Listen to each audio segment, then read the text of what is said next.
Will you please welcome Randy Gage?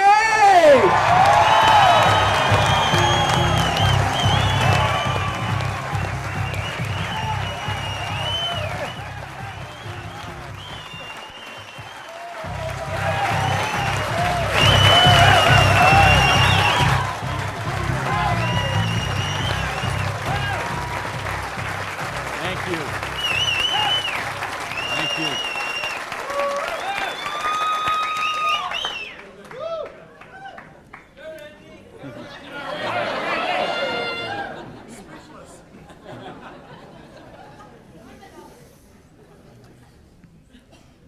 So what do you do when your dream dies? Do you sit down and cry? Do you give it up and let it die? Or do you give it one more try? Let me tell you the way it worked for me. I came to work one morning about 11 o'clock. There were two people sitting in a car waiting for me, and I got there. And see what had happened, let me tell you the preview to this. I had a restaurant, bought it with a partner of mine. We kind of bootstrapped the thing. Didn't really have enough money to start it like we should have. And we tried to grow it as best we could, but we didn't pay the taxes, and we struggled by and borrowed from this account to that account and this account to that account. And eventually I bought him out, and I sent a letter to the IRS, who's the tax agency there in the States, and said, I'm the new owner here. We've had some problem with taxes. I want to make this right. Let's work out a payment plan. And I never heard anything for 3 months. So I sent a check in there. Here's a deposit, $1,000, good faith. Didn't hear anything for 3 months, so I sent another check, another letter. Never heard a thing for a couple of months until that morning. They're waiting on the car. You missed a gauge? Yes. I'm agent so-and-so. This is agent so-and-so. We're here from the Internal Revenue Service. We have your letters here. We have your files here. And we know you have $15,000 in back taxes. So we need that money. There's a 100% penalty because they were not filed. So that's $30,000. And then there's the late fees and the interest payment and the this and the that. And we need $37,000 today, or we're going to seize your restaurant. So I was like, I must have left my checkbook at home, right? And so I called my lawyer, I called my accountant, they all said the same thing. There's nothing you can do, Randy. You got to work something out with these people. And I remember hiring a consultant who used to be an IRS agent, and she negotiated with him. She called me one day and she said, Randy, we're at the end of the road. The way they keep compliance is they have to set some examples sometimes, and you had a busy delivery business and they saw those cars going all the time with the signs on them, and they need to make examples, and they just want to make you an example. And so they auctioned off the place on the courthouse steps, $500,000 a year operation. They auctioned it off for $11,000. And I couldn't beg, borrow, or steal $11,000 to get it out of hock, so that was the end of my dream. And I remember driving along in the car that day, not even my car because I didn't have a car anymore. I remember driving along in my friend's car and crying in the car, thinking, I have to call my mother and tell her this. I have to tell my friends this. I mean, I was so ashamed. I was so humiliated. I didn't know what I could do. How was I going to tell people that I had lost my business? And between the $37,000 I owed those guys and then the money I owed for the vendors, whatever money I had left that day, I took and paid off the employees and said, this is the last check you're going to get, so do what you can with it. And that left me $55,000 US, $55,000 in debt. No house, no car, no credit cards, no job. And what do you do in a situation like that? Well, when you have your dream. And see, that was the biggest dream I had at that point in my life. Because as you heard from Ford, I'm a high school dropout. I started off as a dishwasher in a pancake house. And then I worked my way up to cook, and then I became a waiter, and then I was a manager trainee. And I thought, boy, if I could just be a restaurant manager, that would be, I could wear a tie, I'd go around with the coffee pot. How's your dinner this evening? Everything okay? You know, I thought, oh, this would be it. Until I got that job. And then I realized I worked 60, 70, sometimes 80 hours a week for a fixed salary. And, you know, and then I became like the problem store manager, and they sent me around to different cities whenever they had a store losing money. They would send me there, and it was my job there to go and be the turnaround guy. So I'd go in and work on the payroll, work on the food costs, the controllable expenses, make the thing profitable, and they'd send me somewhere else. I lived in 18 cities in 5 years. So think what kind of home life you have, what kind of friends. You don't have any friends. You don't, you know, because people stop calling you. Because every time they call you, you're always working. And you never go to the movies, and you never go to dinner, and you never go anywhere, so they just stop calling you. And your work becomes your life. And I know we got people in this room tonight and people watching on this film today who going through the same thing. We get out of balance. We get so busy chasing our income, we forget about living life. We forget about living our dreams. So anyway, that was my dream. I thought to run a restaurant until I got it. And then I said, well, this is crazy. I'm minimum wage here. When I divide all these hours I'm working with what I'm doing, I know what I got to do. I need to own my own restaurant. That would be the dream. And that's the great American dream, of course. And back in the States, is you get your own business and you start it up. And so that's what I did. And I saved my money, and I worked hard, and I played by the rules, and I did all the stuff you're supposed to do, and I got that restaurant. Until that day when it all ended like that. And all of a sudden, where do you go when you don't have that dream anymore? And, you know, in my case, I had to back up, and I'll talk about that in a sec, but I don't want to talk about me tonight. I want to talk about you tonight. I want to talk about your dream. I mean the big dreams, the bold, daring, imaginative ones you had. The ones you had when you were 15 years old, and 18 years old, 20 years old. Because you know what I see people give up on their dreams. And it seems the older we get, the more we give up on our dreams. And you know, talk to any kid who's 15 years old, and they know they're going to have a great car when they grow up, and a great house, and a great job, and a wonderful spouse, and they're going to be rich, and they're going to be successful, and they're going to be an astronaut, or a football star, or a rock star, or whatever, right? There's no limits to what they can dream. And what happens along the way? They get out, they go to school, they get out as 22, 23 years old, all of a sudden they take a job they don't really want. It's not their dream job, but they figure it'll do for right now. And then maybe they find out about another job, and that's not their dream job, but it's a little more money than the last one. And they meet someone along the way, and all of a sudden there's two, and then there's a little baby on the way, and there's another baby, and then there's diapers and formula and braces and all of those kind of things. And all of a sudden they take another job that's 500 miles away, but again, it pays a few $1,000s more a year, so they take that job. And all of a sudden you're 35 years old, you're 45 years old, you're 55 years old, and you forgot about your dreams. That's what tonight is about. I know you heard it's a business opportunity. Nah, it's a dream opportunity. How to get your dreams back. I noticed this because I like sports cars. Some of you all know me. You know, I got a car thing going on. And it's funny, I'll be sitting at the light in one of my Vipers, let's say, and some car will pull up next, and there'll be a guy driving there, and he's got his 2-3 kids in there in the back, and they'll roll down the window, "Hey, Mr. Viper, man, cool car, man, and, you know, rev the engine up. I can't wait. When I grow up, I'm going to get a Viper." And kids say that to me all the time. "I grow up, I'm going to get a Viper." Now, Dad doesn't say that. He's just sitting there behind the wheel, because see, Dad's already grown up. And he figured out he ain't getting the Viper. He's got the minivan. Right? What happened along the way? You know, because, and it's funny, every year they publish the list of the most popular cars. And I see it every year, and it comes out. And I read the list, and it's funny. Now, when I talk to kids, and I talk to a lot of kids, they always like cars. And I'm going to get a Corvette, I'm going to get a Lamborghini, I'm going to get a Ferrari.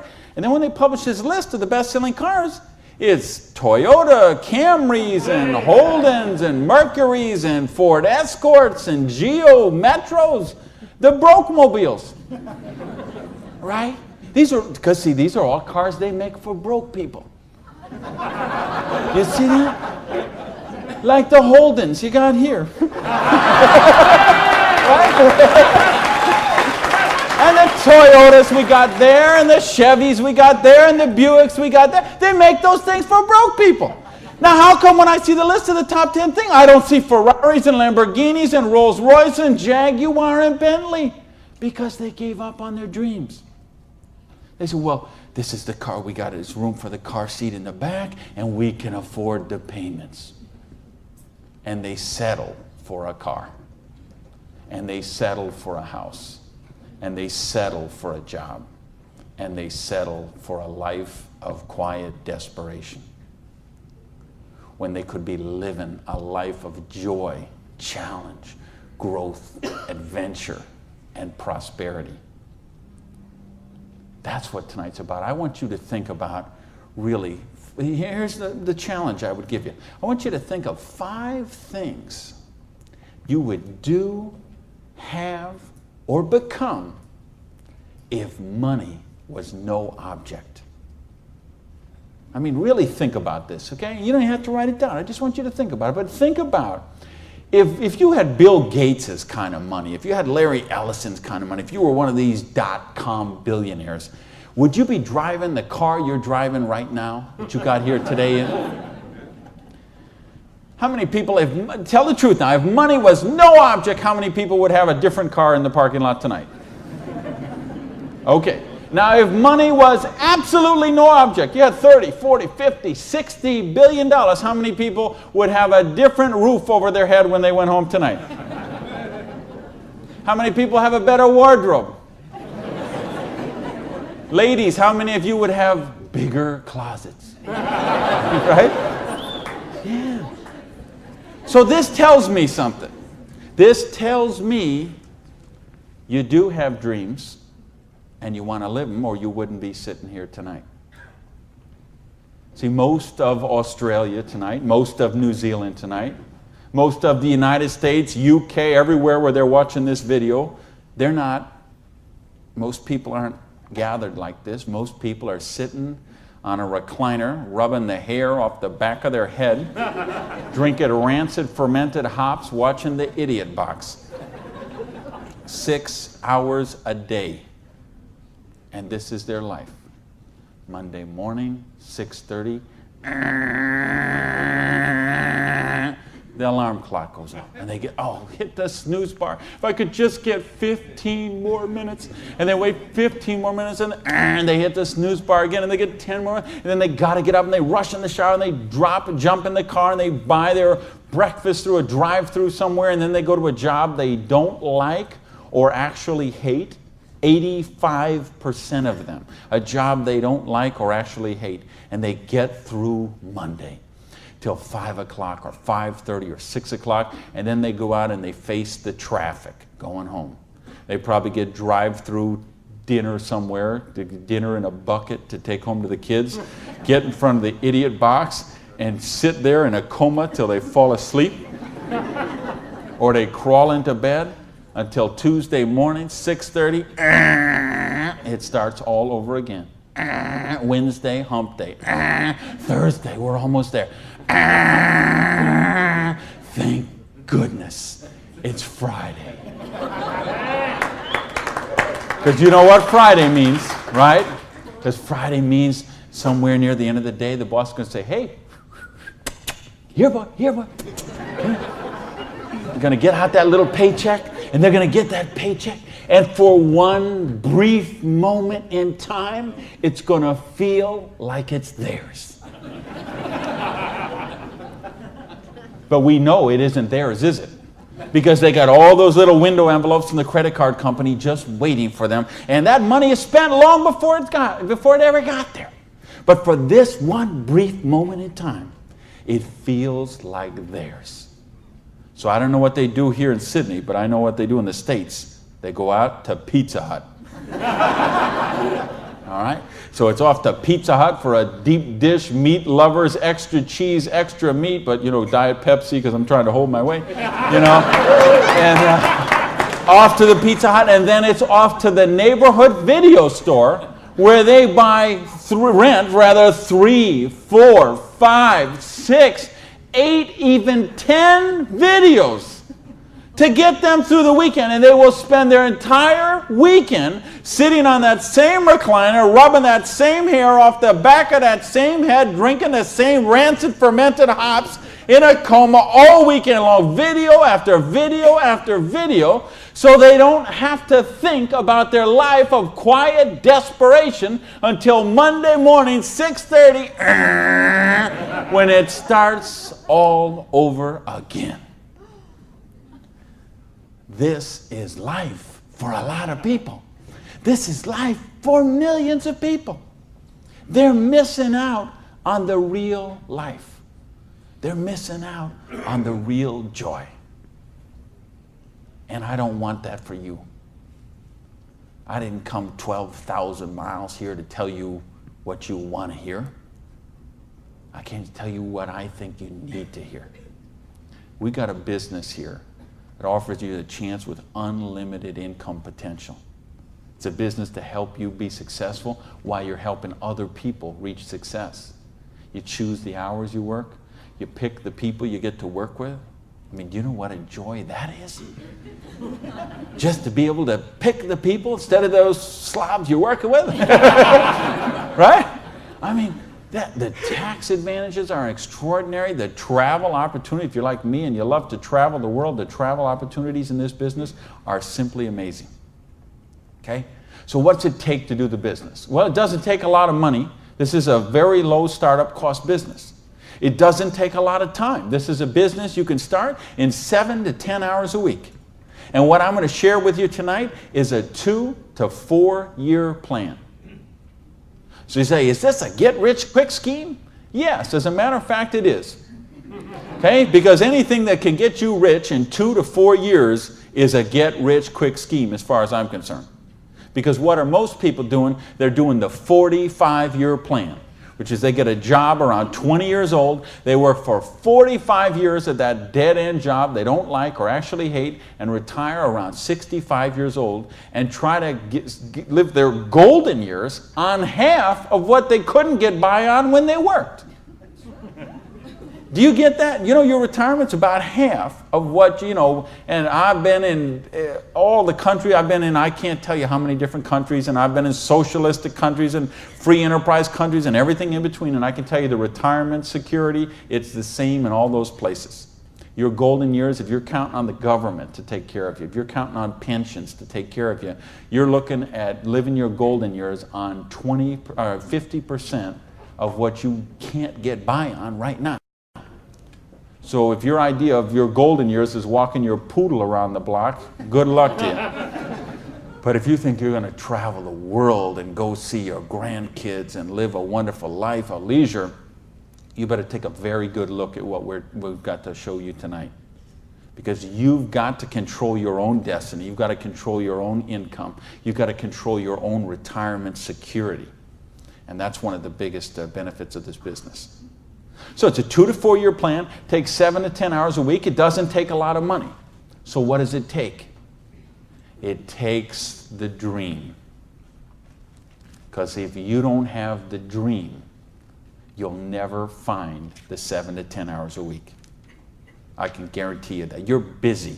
We're all busy. You're working, you're picking up the dry cleaning, you're making dinner, you're taking the kids to football practice, you're paying the bills, you got to sleep, you got to eat, all this. You're using 24 hours of every day already.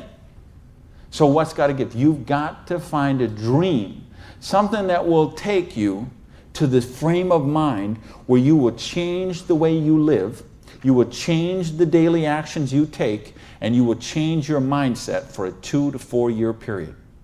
So that alarm clock will go off at 6:30 in the morning. You'll get up, you'll have your breakfast, you go to work, you'll work 8 or 9 hours at your job, you'll get out of the job, you'll run somewhere, grab a bite to eat, and go somewhere and work for another 3 hours in the evening.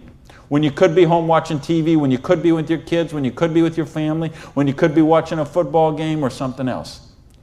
But you will make a sacrifice. You will say, I will find the 7 to 10 hours a week for 2 to 4 years to build my freedom, to build my security, to build my independence. And don't tell me, ladies, well, I can't do that because of my kids. Let me tell you what I say to that. Don't use your kids as an excuse not to do the business. Use your kids as the reason to do the business. So you can raise your own kids instead of paying someone else to raise them for you. You know, people drop the kids off at a daycare center at 7:30 in the morning and pick them up at 5 o'clock at night. Those poor kids couldn't pick their mother out of a police lineup.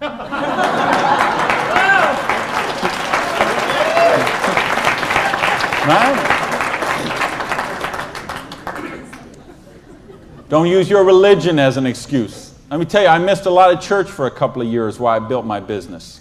I was doing meetings on Wednesday nights instead of going to church on Wednesday night. Some Sundays I was in a different city working with a long-distance line instead of being at church. But you know what happened? I tithe 10% of every penny I make to my church. And I make a lot of pennies these days. Okay, some Sundays, we seat 800 in my church. You know, some Sundays, they put that basket around and it starts here and it goes all the way down the aisles, all that just like that. And you know, sometimes the check that I put in there equals the checks of 799 other people all added together. That's what missing a few days of church did for me. Gave me time to serve on the board of the church, 2 years as the president, a couple years more as the Blue Ribbon Committee. I've been able to contribute to the church. I've been able to teach a class on prosperity on that. See, I couldn't do that when I was broke. Do you really get that? You can't do these kind of things when you're broke. You can't help your kids when you're broke. When you're so busy trying to pay the bills, you're so busy trying to cover the mortgage, you're so busy trying to pay the rent, you can't live life. And that's not the way life is meant to be lived. I came here because I want you to have an amazing life like I have. And believe me, I have an amazing life. I live in my dream home. I live on the ocean, okay? I go to bed every night, I hear those waves crashing on the shore. I wake up, I go down, and I got a beautiful car to get into. I have beautiful people in my life. I have wonderful health. Everything is, I make more money every year than I did the year before. I am living a dream that is just wonderful. But I made some sacrifices along the way. And that's what I'm saying to you. Make some sacrifice. Take 2 to 4 years. Make a commitment. When you walk out of here tonight, make that commitment. Not to your spouse, not to your sponsor, not to me, not to yourself. Make a commitment to yourself that you're worthy, that you're worth it, that you will think back. And that's what I want you to really do, is say, okay, what were your dreams when you were 15? What is the house you would live in if money is no object? Do you have a picture of it somewhere that you carry around to fuel you? What is the dream car you want to be driving? Is it a red Lamborghini Diablo, Ferrari Testarossa, Bentley, Viper? What is it? Do you have a picture of it in your wallet? You got a picture of it in your planner? You have a dream board with it up somewhere? You got it up on the mirror in the bathroom? You got it up on the refrigerator in the kitchen? How much time you want to spend with the loved ones in your life? How much money you want to give to charity? I had lunch. Funny, I just got invited to be on the board of directors for the Florida Philharmonic. I'm so honored they asked that, and I'm proud to be a supporter of them. I'm so proud to be a supporter of the opera and the Young Artist Program and all kind of charities. Fascinating thing, though. I had lunch with the guy who invited me to be on the board. He gave $1 million to the Philharmonic this year.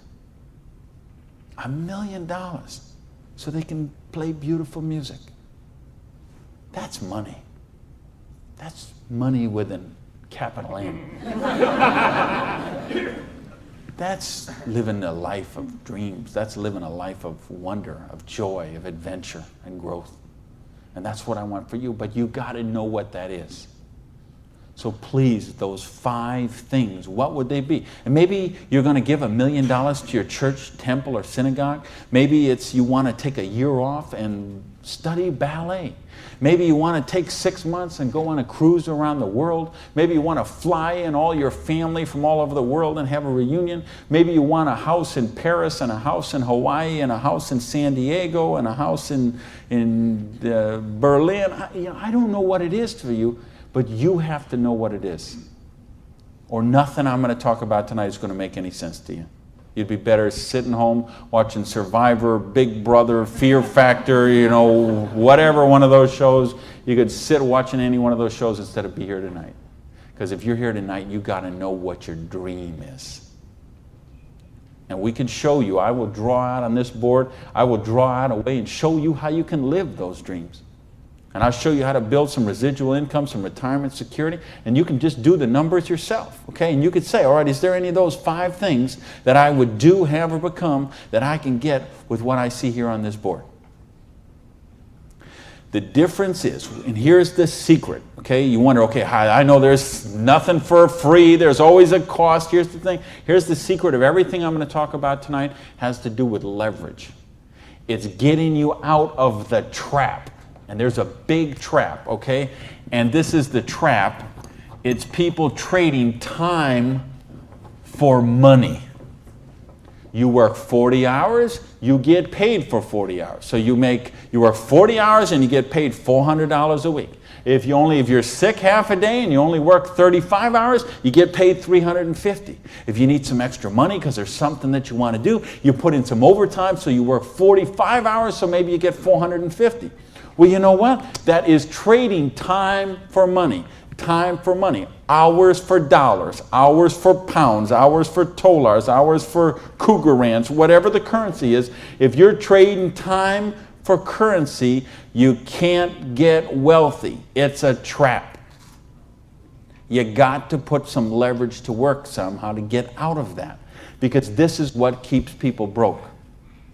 So in my case, when I lost my dream, and I started all over again, I said, well, I got a choice here. I can go and live like most people do and live that life of quiet desperation and just mind my own business and do the thing and be a worker drone in the collective like everybody else. Or I can go after my dreams again. So I began a study of prosperity. Because when you're $55,000 in debt, no house, no car, no credit cards, and you start selling the furniture, things look a little different. Anybody here ever sell your furniture for your business? Interesting scenario. Here's what I found. The end tables, not a problem. Coffee table, no big deal. Kitchen table, hey, you can always eat in the sofa. Lamps, no big deal. You got the light in the kitchen on the ceiling. But the sofa and the bed and the TV. How did I know you'd know that? The bed, the sofa, and the TV, they gotta be the last to go. Because see, I don't know if you got it here, but what we have in the States, we have infomercials on all night long. So once midnight hits, these infomercials start, and they're all about how to make money. So what do you do when you're $55,000 in debt and you're sleeping, with no furniture and whatever? You sit up all night and you watch infomercials. And then you sleep all day and you're so depressed, and you get up and you read the one ads and you think you don't have a bus fare to go to the job interview, and you think how miserable your life is, and you eat macaroni and cheese 3 times a day, which is what I did for weeks and weeks and weeks. So I'd get up, sleep, mope around, eat my macaroni and cheese, and then midnight would start the infomercials. And I remember we had a Vietnamese guy named Tom Vu. I don't know if you ever saw that here, this infomercial. He had one of those courses on how to buy real estate, no money down. So one night, it's 3 a.m., I'm sitting on the sofa. Tom Vu comes on. He says, "You, sitting on the sofa! You, it's 3 a.m. Now I know he's really worried, because it's 3 a.m. I'm sitting on the sofa. He said, "You sitting on the sofa at 3 a.m. Your wife's asleep. Your baby's asleep. You are a loser. Nobody cares about you. You are a loser. If you don't buy my program, you deserve to be broke."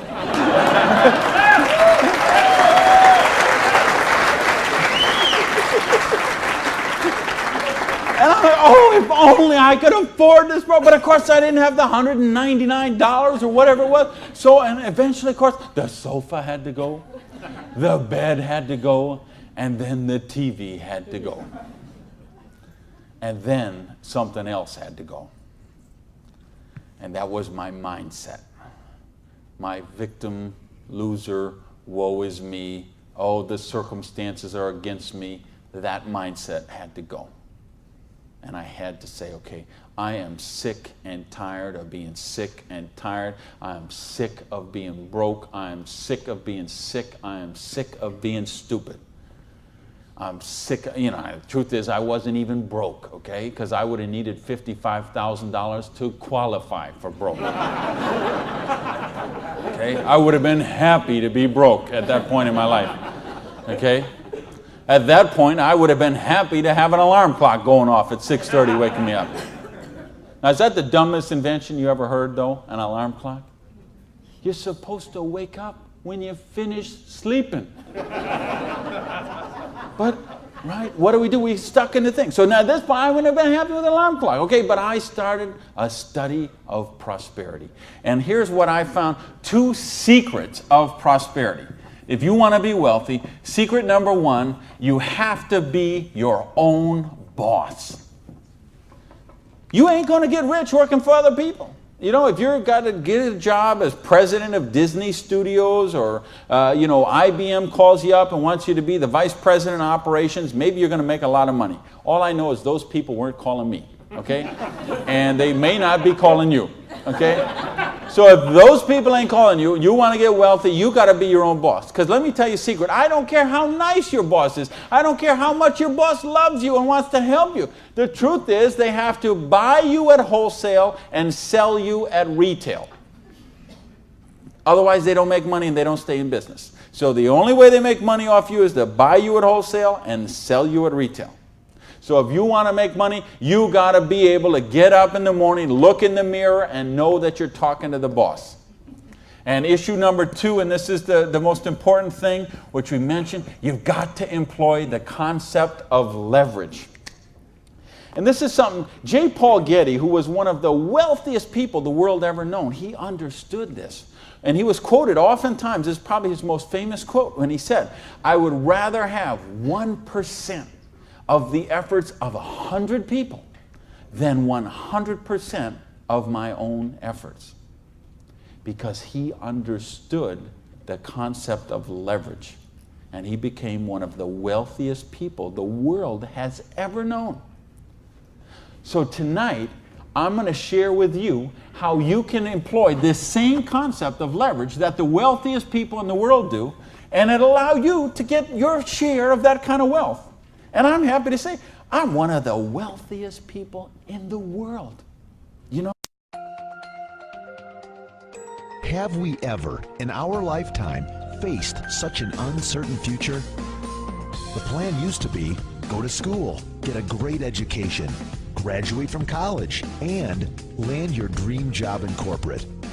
But how many of us can honestly say we are living the lifestyle of our dreams? This plan was taught to us by our teachers, parents, and grandparents. But times have changed. Unfortunately, not everything that worked for the past 100 years still works today. What's the alternative? Right, Plan B, if you have one. If you don't, what is it you're looking for? Stability? Multiple sources of income? Reliability? The stability of our economy has changed, yet we all still share the same common goals. A better income, less stress, eliminate debt, buy a new house or car, retire and enjoy it. These goals are reasonable, yet you need to know how to get there. You know, only 1% of Americans are considered financially independent. The rest are people who work hard, don't have enough time to do the things they want to, and live paycheck to paycheck struggling with debt.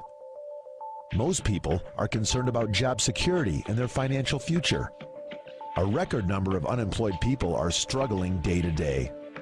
Throughout the world, millions of people are unemployed and countless others are underemployed. 95% of people never achieve the financial independence and lifestyle they desire. Yet what can we do about this? The alternative is to have a home-based business. But doesn't it feel like they all say the same thing? Work when and how you want. Leverage your income. Own your own business. Get out of debt. Work less, earn more. Does that mean they're all the same? Let's get the whole story. By the end of this presentation, you'll have a great understanding on how you can turn things around. You'll find out why so many people never achieve their financial independence and lifestyle they desire. And we'll show you a unique business concept with a proven track record that comes endorsed and recommended by third-party financial experts. Robert Kiyosaki, the best-selling author of several